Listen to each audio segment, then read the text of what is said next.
Es la noche en el continente americano, mientras en Europa inicia la madrugada y amanece en Asia. Así cae la noche en el continente americano y transcurre la mañana y la tarde en el resto del mundo. La noche bajo la dirección de Claudia Gurizati. Hola, ¿qué tal? Bienvenido. Les habla Claudia Gurizati, directora de este canal internacional de noticias y este programa de opinión, de este programa La Noche. Los saludos desde el Centro Internacional en Europa y como siempre Jefferson Beltrán, subdirector del programa en el Centro Internacional en América Latina. Jefferson, hola, buenas noches. Buenas noches, Claudia. Un gusto para mí estar a tu lado en este programa La Noche. Un saludo también a quienes hasta ahora nos ven y nos siguen en todo el continente americano y en el resto del mundo. Aquí comienza el programa La Noche. Que enciende las luces para que usted vea el punto clave de la noticia. Y la noticia son 4 años de terribles atrocidades, de violaciones a los derechos humanos, de torturas, de suicidio.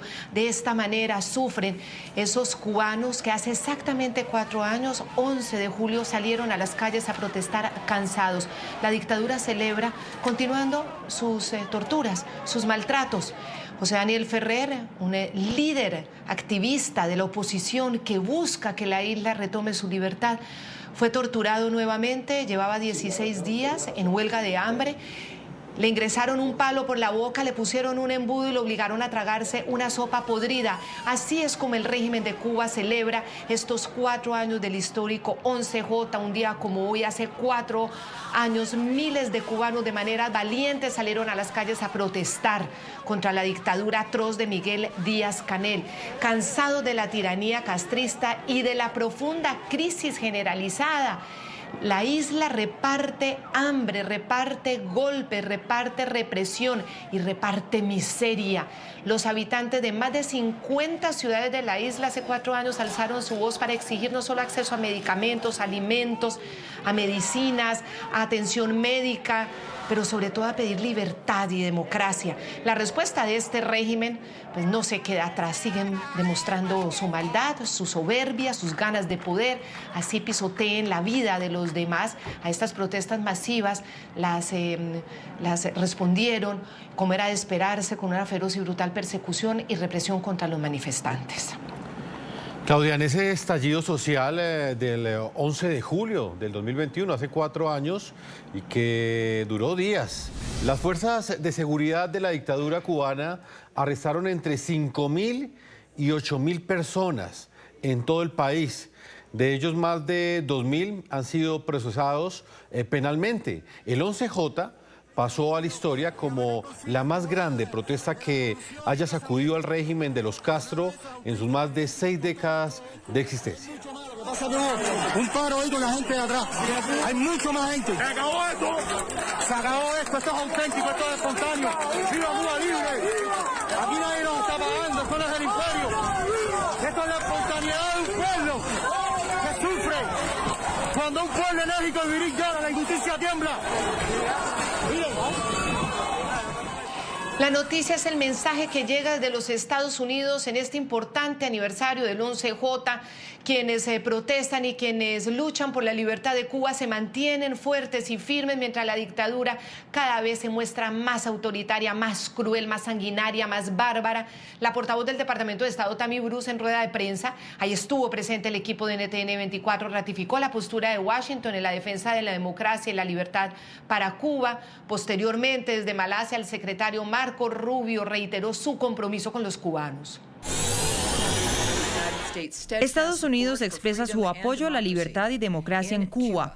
El videomensaje en grupo del secretario Rubio deja claro que la administración Trump promueve la rendición de cuentas del régimen de Cuba por las violaciones a los derechos humanos y sigue estando del lado del pueblo cubano.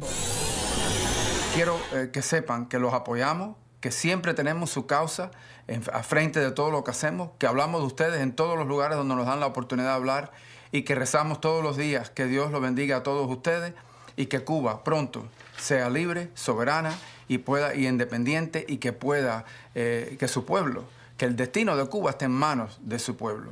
Así que muchísimas gracias, que Dios los bendiga a ustedes. El punto clave de esta noticia: 4 años después del fuerte y multitudinario levantamiento social contra la dictadura cubana, la represión y la tortura no cesan. Al mes de junio del año 2025, con 8 nuevas capturas, el número de prisioneros políticos en el país llegó a 1.158. Ustedes lo ven en pantalla. De este total, según lo documentó la ONG Prisoner Defenders, 752 casos corresponden a personas encarceladas por participar en las manifestaciones del 11J. Es decir, que el 65% de los presos políticos que hay en Cuba son personas arrestadas arbitrariamente solo por el hecho de salir a protestar de manera pacífica hace 4 años, en ese emblemático 11 de julio del año 2021. Y de esos 752 hay 2 jóvenes, Jorge y Nadir Martín Perdomo. Su madre, Marta Perdomo, es otra luchadora incansable esperando a que sus hijos algún día recobren su libertad. Está en Mayabeque, en Cuba. La saludamos, Marta. Reciba nuestra solidaridad absoluta. Todo el público de NTN 24 que la ven en todo el hemisferio occidental y también en Europa. Así también seguramente le envían un gran abrazo. ¿Cómo están sus hijos, Marta? ¿Qué ha sabido de ellos hoy en este 4º aniversario? 4 años de sus hijos detenidos. Soy Marta Perdomo, la mamá de Jorge y Nadir Martín Perdomo. Respondiendo a esa pregunta, en el día de hoy no hemos sabido de ellos, principalmente de Nadir, porque son días que ellos quizás corten las llamadas. De Jorgito, que está en Ho Chi Minh, mañana sábado va a ser 21 días que no sé nada de él, que no me comunico con él. Prohíben las llamadas, hacen cosas. Y entonces ya mañana era la visita y mandaron a decir que está suspendida la visita. Suponemos también que sea por la fecha señalada. Señora Marta, ¿qué nos puede contar de las condiciones de prisión en las cuales los han mantenido a ellos durante estos 4 años, durante todo este tiempo? Bueno, las condiciones de prisión, ustedes deben de tener idea cómo son, porque sabemos que en el país hay una crisis fuerte, entonces que el cubano de a pie la tiene bien fuerte. Imagínense lo que es las prisiones, las comidas, los medicamentos, la atención médica, todas esas cosas es un caos, Entonces, los lugares donde están son lugares, suponer donde está Nadir es un lugar donde en este momento hay un calor muy fuerte porque el techo es de fibrocén y el piso prácticamente de tierra, donde el sol casi llega, el grado llega a 40 grados y él es muy delgado, bajo peso, enfermo. Entonces imagínense, donde está Jorgito es un preuniversitario, que el que conoce de Cuba, los pres que habían años atrás en el campo, ya no va nadie a esos pres, ya están pres en la calle, haciendo el preuniversitario. Y entonces, esos pres, esas escuelas, desgraciadamente las cogieron para prisiones. Es algo como muy triste saber que, suponer Jorgito, los 2 hijos míos son profesores. Nadir es lengua inglesa, licenciado en lengua inglesa y también tiene francés. Y Jorge es licenciado en matemática de la computación, lo que le llamamos aquí en Cuba cibernética. Y que ellos, los 2 eran profesores y la vida nos trabaja bien fuerte, porque en este momento esa escuela se convirtió en prisión donde podía haber estado él dando clases, mirando por la ventana y viendo la luz que podían tener el día de mañana todos aquellos alumnos. Hoy esas aulas se convirtieron en prisión y solo hay un candado, cadenas que los encierran. Es algo bien injusto. Sí, doña Marta, del total de 1.158 presos políticos y de conciencia bajo la custodia de esa terrible dictadura de Díaz-Canel, 752 cumplen actualmente una condena. 73 son mujeres, 28 eran menores en el momento del arresto. Prisoners Defenders, la ONG que siempre nos está entregando los datos a nosotros los periodistas, dice que 421 de los condenados están clasificados como convictos de conciencia, es decir, permanecen en régimen intracarcelario, como usted nos lo dice. Los 331 presos restantes están clasificados como condenados de conciencia, lo que significa que se encuentran en régimen extracarcelario. Sus hijos están detenidos, están presos. ¿Cómo explicarle al mundo, Marta, que por salir a protestar, por pedir lo mínimo, que es una atención médica, un medicamento, una medicina, comida, luz, energía, agua, todas estas personas han sido condenadas, como el caso de sus hijos, condenados por un régimen y obligados a pagar con su libertad? ¿Cómo entregarle este mensaje al mundo y sobre todo a aquellas personas que todavía creen que es que el régimen de Cuba está luchando por una justicia y contra unos imperios? No, para mí, yo soy una mamá que desde muy temprana edad tuve a mis hijos, los encaminé en la vida. Yo no tenía nivel cultural, éramos del campo, era otra etapa de mi vida, ¿ves? Siempre quise que mis hijos estudiaran y fueran alguien en la vida, lo logré, gracias al Señor. Mi vida era una vida de trabajo, luchando, soy costurera y los enseñé con lo más lindo que hay en esta vida, que es la honestidad, la dignidad. Y para mí un 11 de julio cambió cuando de momento ya mis hijos sí tenían conciencia política, porque es normal, estaban viendo las cosas que pasaban. Hacía tiempo que ya tenían que sabían lo que estaba pasando en este país y que era un régimen, lo que había era una dictadura, lo que había, y querían algo mejor para sus hijos. Ellos salieron a las calles. Aquí en San José de las Lajas no pasó nada, nada. Quizás en momentos ellos lideraron esa marcha, pero lo que sí, no hicieron ningún acto vandálico, no hicieron nada, al contrario, lo que fueron pacificadores en ese momento de la manifestación.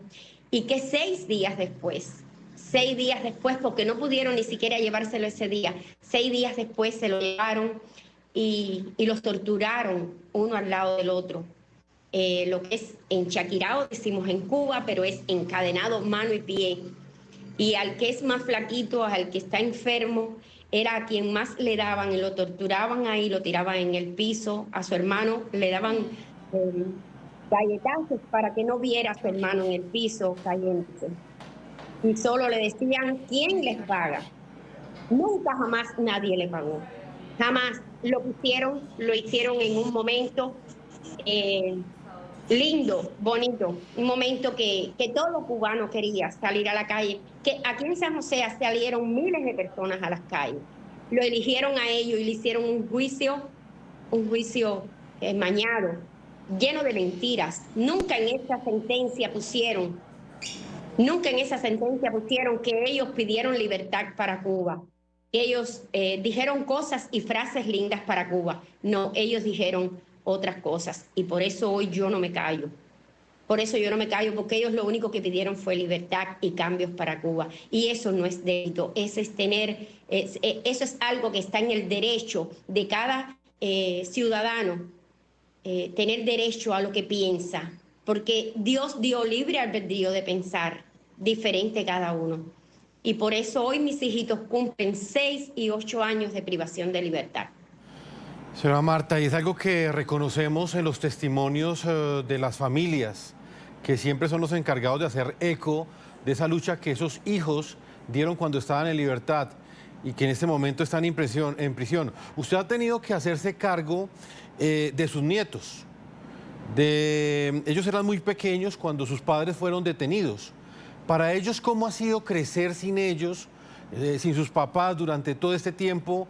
¿Y cómo ha sido esa experiencia suya? Al mismo tiempo como abuela, pero también prácticamente como ese papá que no está en casa, pero que usted de manera muy bella lo ha logrado reemplazar. Dios me ha dado la fuerza para enfrentar esto que jamás pensé que pudiera pasar en nuestra familia. Sale tenía 11 añitos cuando pasó esto, inclusive ella hizo un video y se lo mandó a su prima y ese video salió y debido a eso casi le querían quitar la patria potestad a mi nuera. El otro niño tenía 6 meses de nacido, ella amamantaba todavía al bebé. Al caer en un estado depresivo mi nuera tuvo que dejar el pecho del niño. El niño, hoy tenemos dificultades con el habla, tiene problemas auditivos y para hablar. Asené es la hija de Jorgito, tenía 5 añitos, hoy tiene 9. Y Samir, el más chiquitico, hoy tiene 4. Y la primera que mencioné, Salek Martín, cumplió sus 15 años pidiendo justicia verdadera para su padre. Entonces, claro que todos ellos tienen sus dificultades porque yo no puedo decir que mis hijos están presos por ser bandoleros. No les puedo enseñar que ellos están hoy en una cárcel porque robaron, porque mataron, porque no. No, yo tengo que decirles que ellos querían un mundo mejor para ellos. Y entonces ellos hoy están creciendo sabiendo que esto es una dictadura que solo quiere mandar ellos y pensar ellos por ellos nada más. Entonces, Dios me ha dado la fuerza para ayudarlos, para ayudar a sostenerlos, para enseñarlos y para saber que hay que esperar el día de la visita para ver a sus padres. ¿Ves? Mis hijos ya están en campamento, en régimen abierto y ellos vienen cada 2 meses. Según como le indiquen, tienen una conducta súper especial, súper maravillosa, en el cual jamás ellos han tenido un problema, porque son gente que piensa. Ellos son gente de la pluma y el papel. Ellos son unos prisioneros que piensan con la pluma y el papel. Y ellos, yo me siento muy orgullosa de ellos, que hasta el día de hoy no han traicionado sus ideas. No han traicionado sus ideas y se encuentran firmes y con su frente bien en alto. Por eso yo, aquí afuera, no me puedo callar. No me puedo callar. Visto de negro porque mis días no los encontré más de colores ni mis noches. Y entonces decidí vestir de negro hasta el día que ellos sean libres. Sus lágrimas, doña Marta, son las lágrimas de las mujeres y las madres que la escuchamos, de esas mujeres y madres que creen en la bondad, en la generosidad, en la libertad y por supuesto en la democracia. Las mujeres en el mundo y seguramente también millones de hombres que acompañan este momento suyo. Son 4 años de mucho dolor, según lo que usted nos describe. Es muy triste y ojalá esto le esté llegando a muchas personas en el mundo porque es un mensaje para entender realmente lo que pasa. Dejar de ver la situación en Cuba de esa manera idealista y una manera absolutamente equivocada, sino que el mundo entero también tiene una responsabilidad porque no podemos permitir más años de una dictadura atroz. El mundo entero tiene que actuar y esto tiene que terminar y la fe no la vamos a perder nunca, nunca, Marta. ¿Cómo hace usted para no perder la fe? Sobre todo cuando los reportes, como el reporte del Centro de Documentación de Prisiones Cubanas, dice que en el 2024 han muerto al menos 50 reclusos entre prisioneros comunes y prisioneros políticos que están bajo custodia del régimen. En noviembre del 2024 ocurrió la muerte de 7 presos en cárceles cubanas. Nosotros lo hemos también contado aquí en este canal internacional de noticias. Usted como madre, ¿cómo mantiene esa fe y esa fortaleza? Bueno, esa fe y esa fortaleza me la mantengo yo por ellos, porque si yo no pensara así, como estoy pensando, como lo estoy ayudando, ¿cómo se sentirían ellos? El preso se fija mucho en su familia en su familia, y nosotros en cada visita le llevamos mucho aliento, mucha fe, mucha esperanza, y ellos ven en mí esa Marta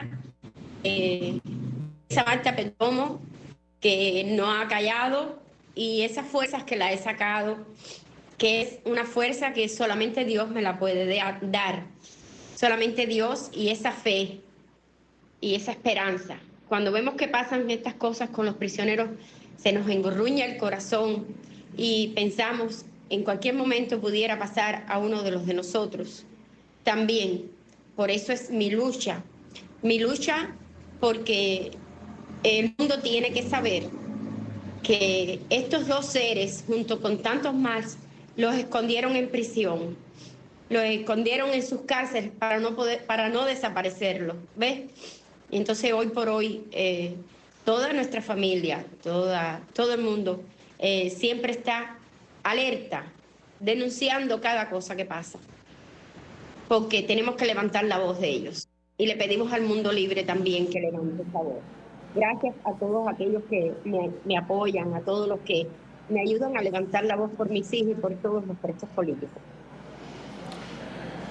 Señora Marta, usted no solamente levanta la voz por sus hijos, tal y como lo dice, también por el resto de los presos políticos que en este momento están en las cárceles. ¿Esto qué consecuencia ha tenido en su vida? ¿Ha sentido usted algún tipo de persecución por parte de la dictadura? ¿Cómo operan el régimen de Díaz-Canel y de Raúl Castro contra los familiares de los presos políticos que continúan esa lucha desde las calles, pese a que sus seres queridos están en las cárceles?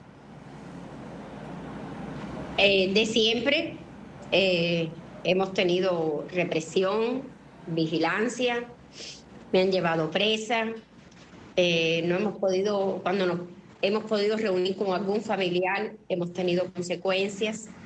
Hemos estado presos hasta 8 horas, mi esposo y yo. No nos dejan tener movimiento, cuando eso es una cosa que está en las leyes, que puedo ir donde quiera, actuar donde quiera y reunirme donde quiera. Pues eso no es así. Violan todos sus derechos. También quería decirle que lo que es la ONU, también el caso de los muchachos ha sido declarado que es una detención arbitraria, y nada, no hacen nada tampoco. En la ONU también el caso está también ya, y ellos tienen el poder y el querer, y por eso es que mis hijos están presos hoy. Marta, ¿cuándo es la próxima visita? ¿Cuándo los volverá a ver?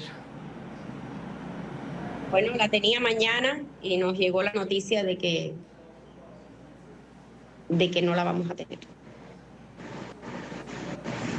Yo los tengo separados, porque ustedes no lo saben, mis hijos por segunda vez están separados.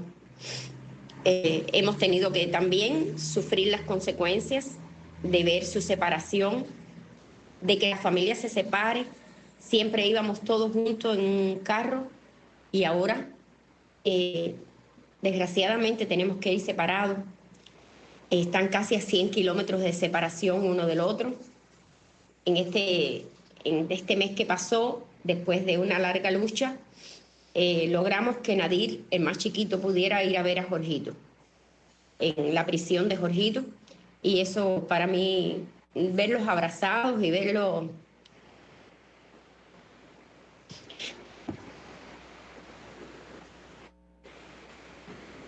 después de tanto tiempo sin verse, injustamente.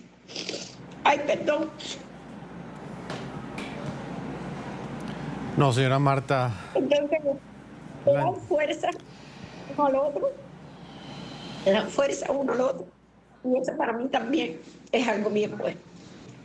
Y también le da fuerza a usted, señora Marta, ver a esos hijos con vida, abrazándose, por lo menos reunidos por unos minutos, teniendo en cuenta que ambos, como hermanos, dieron esa lucha hace más de 4 años.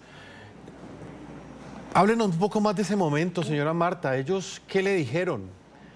Desde prisión, ellos, ¿Qué piensan de ese sacrificio que hicieron por el resto de los cubanos y que en este momento les arrebató su libertad? Imagínense, en ese momento ellos ahí empiezan a recordar lo que pasó. No estamos hablando de dos personas que no saben lo que hicieron, dos personas inteligentes. Nada, ellos se sienten orgullosos. Ellos se sienten orgullosos de ser los hermanos Perdomo de San José de las Lajas, del apoyo tan lindo que tienen de todo un pueblo que los quiere, del mundo entero que los quiere. Y entonces, como les digo, ahí se dan aliento uno al otro. Qué bueno. ¿Y cómo lograron eso, Marta? Que uno pudiera viajar, ¿cómo lo trasladaron a la otra prisión? ¿Cómo lograron esto? Explícanos cómo fue.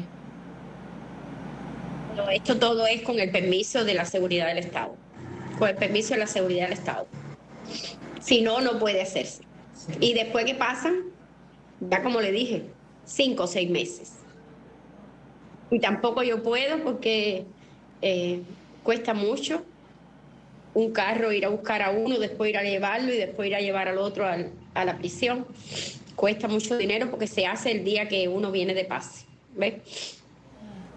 Señora Marta, ¿usted cree que valió la pena ese sacrificio que hicieron sus hijos 4 años después? ¿Continúa vivo ese sentimiento de resistencia en el pueblo cubano o ganó la represión? Sí, a pesar de la represión que hay, creo que sí valió la pena. En Cuba hay un antes y un después del 11 de julio. Antes nadie se atrevía a levantar la voz. Ya hoy ya hay mucha gente que... yo decía el otro día, mira, esta persona que era y aquella que era, ya no piensan igual, porque es natural. Ya vieron que somos unos carneros. No vivimos, malamente estamos viviendo. Malamente estamos viviendo. Entonces mis hijos están ahí, pero ya Cuba tiene un antes y un después. Pues doña Marta, la próxima vez que los vea, dígales a ellos que gracias a usted y a su voz, lo que han hecho, el sacrificio que han hecho, el esfuerzo que han hecho, sigue siendo escuchado. El mundo los está escuchando. Dígales que de parte nuestra les mandamos un gran abrazo solidario, que esperamos ese momento de su libertad, la de ellos, que se la merecen, porque han trabajado mucho por Cuba. Y dígales que desde... bueno, otros países como los nuestros seguimos luchando por la libertad de Cuba, que no están solos. Y les mando un abrazo muy solidario, por favor. Les diré. Y ustedes perdonen quizás el día de hoy, uno está más sensible. Sí, doña Marta, sí. Este esfuerzo no se va a perder, este esfuerzo y esta voz va a seguir y es nuestra responsabilidad y nos comprometemos a seguir llevando esa voz al resto del mundo. Reciba un abrazo muy solidario para usted también de parte nuestra, para sus nietos y ojalá ya nuestro próximo encuentro sea para celebrar la libertad, doña Marta. Muchas gracias. Dios quiera que con la ayuda de Dios, con la ayuda del mundo entero, nuestra Cuba sea libre, nuestros hijos sean libres y que Dios les bendiga a cada uno de ustedes.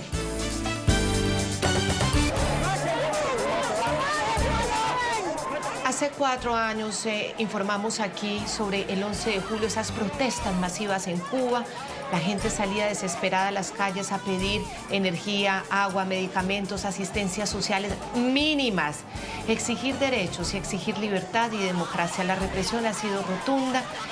Historias tremendas. Escuchaban ustedes a Marta Perdomo, madre de 2 de los detenidos, Jorge y Nadir Martín Perdomo, cómo los torturaron, cómo los maltrataron y cómo siguen luchando por esa libertad a pesar de estar en prisión.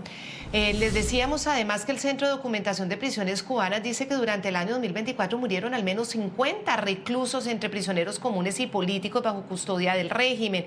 Y esta misma organización durante el 2024 registró al menos 3 casos de ideación suicida, 3 incidentes de autolesión y 6 intentos de suicidio Y por su parte, la plataforma Justicia 11J reportó que al menos 10 presos políticos en Cuba intentaron suicidarse durante el año 2024. Están con nosotros dos activistas que, bueno, en el exilio siguen también su lucha.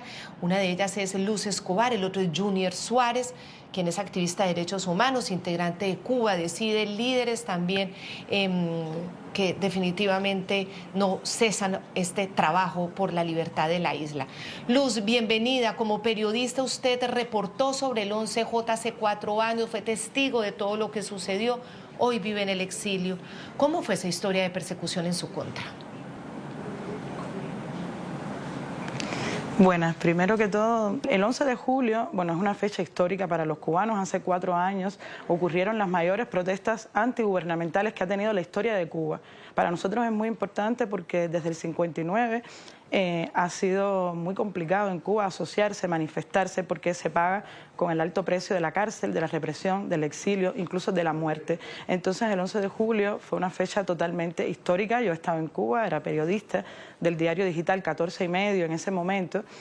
Ya yo sufría un gran acoso a la seguridad del Estado desde el primer día de 2014, cuando se fundó el diario, pero se empezó a incrementar a medida que los periodistas empezamos a cubrir lo que estaba pasando con el entorno cultural. Dígase el intento de implementar el decreto ley 349, un decreto que la comunidad artística hizo una gran campaña en su contra, también lo que pasó el 27 de noviembre frente al Ministerio de Cultura, también lo que pasó el 11 de julio. Entonces, esa cobertura que hizo la prensa independiente de todos estos sucesos trajo como consecuencia mucha represión. Y ya el 11 de julio, cuando yo fui a salir a la calle, a sumarme a las protestas y a cubrir lo que estaba pasando, sencillamente no pude salir de mi casa porque tenía un cerco policial y de la seguridad del Estado que no me permitió salir. Ese operativo de la policía política y la seguridad del Estado duró 18 días, en los cuales tampoco tuve internet. Entonces fue muy complicado la cobertura. Desde la casa, lo poco que pudimos ver los primeros minutos, porque los primeros minutos que ocurrió todo, yo estaba trabajando, fue un domingo, el 11 de julio de 2021, y yo estaba trabajando para el periódico, y al principio pensábamos que era una protesta aislada en San Antonio hasta que nos dimos cuenta de la magnitud de la protesta, pero la emoción que teníamos desde la profesión del periodismo era de que finalmente estaba pasando algo que iba a cambiar el destino. Y la gente que salió a la calle así lo manifestó. Aquí estamos un grupo de cubanos, por eso sienten un poco de ruido, justamente conmemorando esa fecha, porque la comunidad cubana en el exilio cada día está más unida, intentando también que no se apaguen nuestras voces, porque es muy, muy útil acompañar a los que están en Cuba. Entonces, ese 11 de julio yo no pude salir a reportar, pero lo intenté como pude, con llamadas telefónicas, con amigos que más o menos intentaban por SMS enviar un reporte de lo que estaban pasando. Luz, usted nos lo explica muy bien, no tuvo la posibilidad por lo menos de ejercer ese trabajo como periodista como le hubiera gustado, porque le hicieron un cerco policial de 18 días a las afueras de su casa. Pero me gustaría que nos compartiera cuáles historias recuerda, cuáles reportajes periodísticos recuerda de lo que sucedió durante esos días. Gracias a la prensa cubana fue que el mundo supo de este movimiento, de esta primavera cubana, que así la denominaron muchos, y que se quedó en la memoria no solamente de los cubanos, sino del resto de los demócratas del mundo, de quienes los respaldan a ustedes desde el exterior. ¿Qué historias de valentía usted recuerda de esa fecha? Bueno, las primeras historias de valentía llegaron justamente de parte de la ciudadanía. Los que tenemos ya una trayectoria, estábamos vigilados por la seguridad del Estado, pero muchos de los ciudadanos anónimos que estaban en las calles pidiendo libertad y que se acabe la dictadura en Cuba, tuvieron el valor de transmitir esas imágenes en vivo y de transmitirla también a los reporteros que ya conocían o sencillamente publicarlas en las redes sociales. Eso nos permitió a nosotros tener un mapa general de lo que estaba pasando. Y para mí eso fue un gran orgullo, ver que los cubanos ese día no tuvieron miedo, ese día pidieron libertad y además de eso, sin temor a que la represión viniera sobre ellos, yo creo que porque pensaron que iban a despertar en una Cuba libre, pero bueno, desgraciadamente fue así. Entonces, ese día para mí, lo más importante y lo que más recuerdo con mucho orgullo fue cómo los cubanos perdieron el miedo y sin ningún tipo de temor, compartieron en las redes los videos de ellos en las manifestaciones, las fotografías de la represión. Gracias a ellos supimos que un policía golpeó a un muchacho al costado del Capitolio de manera violenta. Gracias a ellos vimos cómo Diubis Laurencio murió de un disparo por la espalda. Gracias a ellos supimos todas esas historias. Luz, para concluir, ¿su familia cómo está? Bueno, yo salí de Cuba con mis 2 hijas, pero en Cuba está mi padre. Mi padre también es periodista, un periodista independiente perseguido durante años, no solamente desde que estaba en 14 y medio, desde que abandonó el periodismo de propaganda e intentó hacer periodismo en la prensa oficial y no pudo y fue expulsado. Desde entonces que él se dedicó primero al periodismo freelance y después al periodismo independiente, ha vivido la represión por parte de la seguridad del Estado y la policía política y hoy está en La Habana. Y ayer, por ejemplo, él me contaba que hacía unos días había tenido vigilancia en su casa, que es la sede también del periódico 14 y medio, y la seguridad del Estado igual, impidiéndole como hace 2 años, como hace 4 años. O sea, la estrategia represiva es la misma. Intentar aislar a las personas que se atreven a contar la verdad, intentar aislar a las voces disidentes, pero el legado que ha dejado el 11 de julio es que Cuba, a pesar de toda la represión, ha ido perdiendo el miedo. El miedo era el capital fundamental de Fidel Castro para instaurar ese muro que separaba a los ciudadanos del otro, o sea, un ciudadano de otro, ¿no? Ese miedo de no quiero contarle al otro lo que yo pienso. Pero hoy los cubanos saben que todos piensan iguales y tienen esa fuerza y no la van a quebrar tan fácilmente. Por eso muchos presos como los hermanos Perdomo, como el mismo Luis Manuel Otero Alcántara, que fue uno de los principales promotores de todo esto a nivel de valentía para expresar el descontento en las calles, están todavía presos. Pues Luz Escobar, colega, periodista cubana en el exilio, muy valiente además, porque persiste pese a los riesgos en esta misión de visibilizar internacionalmente a esas víctimas de la dictadura y también a acompañar a esas familias que sufren como consecuencia de la represión del régimen de Díaz-Canel. Muchas gracias, Luz, por habernos acompañado y que vengan mejores tiempos para Cuba y para usted. Gracias. Reciba un gran abrazo también. Ya volvemos. Vamos a entregarles a ustedes un resumen de los casos más recientes de muertes en cárceles cubanas tras las protestas del 11J, de esos prisioneros políticos que han perdido la vida, y hablaremos con Junior Suárez, activista de derechos humanos, integrante de Cuba Decide, que lidera a Rosa María Payá, comisionada de derechos humanos de la OEA. Ya regresamos.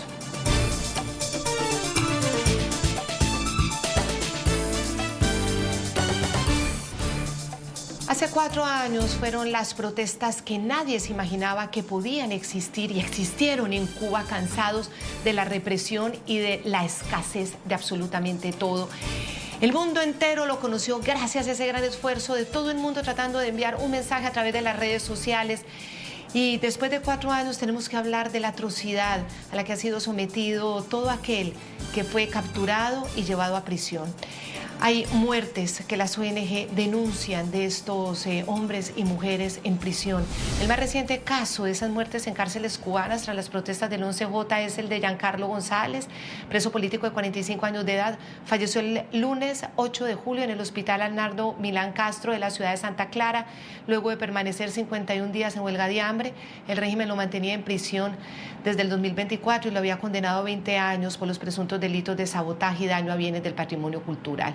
La dictadura acusó a Giancarlo de haberle supuestamente incendiado un cañaduzal.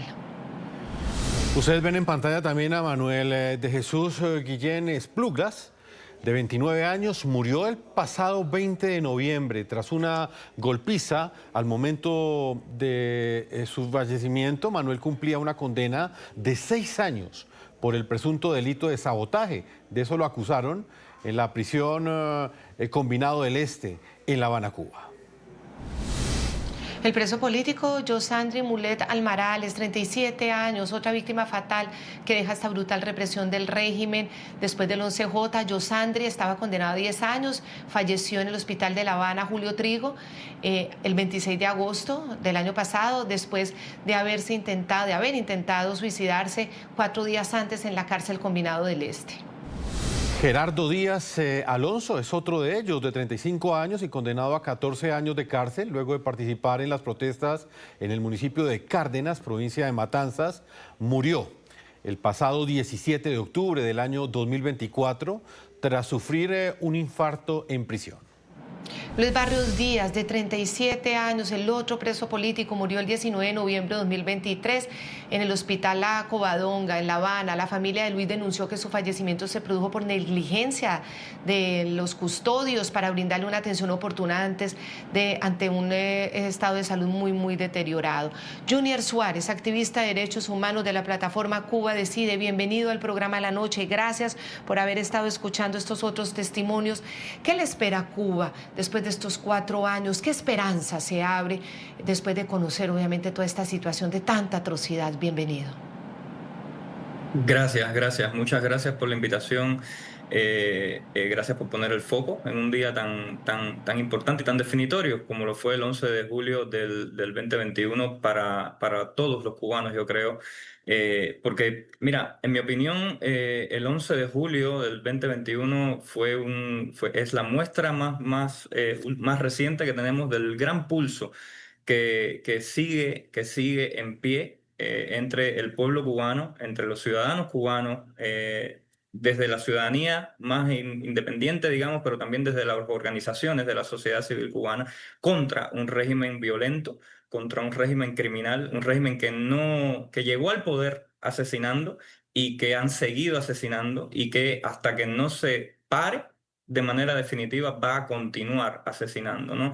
Los testimonios que pudimos ver, ¿no?, todos en el mundo de ese día, demostraban que la ciudadanía cubana en general ganó ese pulso, ¿no? Y ganó ese pulso, digo, porque en ese pulso el régimen tuvo que poner sobre el terreno a toda su violencia y tuvo que exhibir, ¿no?, toda la agresividad y toda la maldad desde la que está construido el régimen cubano, ¿no? Entonces, el pueblo cubano no solo logró documentar eso, como decía muy bien Luz, el pueblo cubano no solo, como venía dejando claro ya mucho tiempo antes del 11 de julio, hay que decir, recordar, ¿no?, que las manifestaciones antes del 11 de julio ya se venían sucediendo. En muchas organizaciones estábamos monitoreando las pequeñas manifestaciones, pequeñas, medianas manifestaciones, protestas en barrios que ya estaban aconteciendo y que detonaron, ¿no?, al final con ese glorioso 11 de julio, ¿no? Y en ese día el pueblo cubano dejó claro cuáles eran las demandas de la ciudadanía cubana, ¿no? Y las demandas de la ciudadanía cubana eran libertad, eran patria y vida, era el cambio de sistema, era democracia, era la construcción, ¿no?, el empezar a construir un país con dignidad, con ciudadanos que merecen vivir en dignidad, ¿no? Y de eso yo creo que, retomando el testimonio de Marta sobre sus hijos, ¿no?, y cómo ella habla de sus hijos, lo que son sus hijos, de esa dignidad y de esa educación en la que ella los educó, habla no solo de Jorge y de Nadir, sino también habla de todos esos cubanos valientes que salieron el 11 de julio y desde donde la ciudadanía cubana está luchando por su libertad, ¿no? Desde esa dignidad de querer vivir en una Cuba de verdad democrática, próspera y donde no se encierre en prisión a nadie por pensar diferente, ¿no? Estoy totalmente de acuerdo, Junior Suárez, es clarísimo. Al ser las manifestaciones más importantes en más de 6 décadas, quedó demostrado que sí se puede y que el cubano sí puede organizarse. Y esto abrió un camino a la esperanza, porque eso sí que es lo más importante, que la esperanza no se pierda y que no venga la resignación. Y el 11 de julio de hace 4 años marcó ese primer paso que es fundamental para poder seguir dando los pasos que siguen. Así que felicitaciones, así que aquí estamos con ustedes para apoyarlos, para informar y para hacer el llamado a la comunidad internacional que tiene una gran responsabilidad frente a un pueblo decidido. Muchísimas gracias a Junior Suárez. Volveremos a hablar con usted. Hoy nos centramos mucho, obviamente, en los testimonios personales, pero esta conversación continuará. Muchas gracias, Junior. Gracias a ustedes por la atención. Claudia, de esta manera hemos llegado a la parte final de este programa La Noche. A todos nuestros televidentes los invitamos a que continúen visitando nuestra página web. Nos pueden escribir en las redes sociales que aparecen en la parte inferior de la pantalla. No olviden que La Noche siempre continuará encendiendo las luces para que usted vea el punto clave de la noticia. Una feliz noche para ti, Claudia, y por supuesto para todos nuestros televidentes. Y que sigan unas grandes noches para el pueblo cubano, que se haya en búsqueda y logro de su libertad. A todos ustedes, gracias por acompañarnos a hacer conciencia. Hasta la próxima.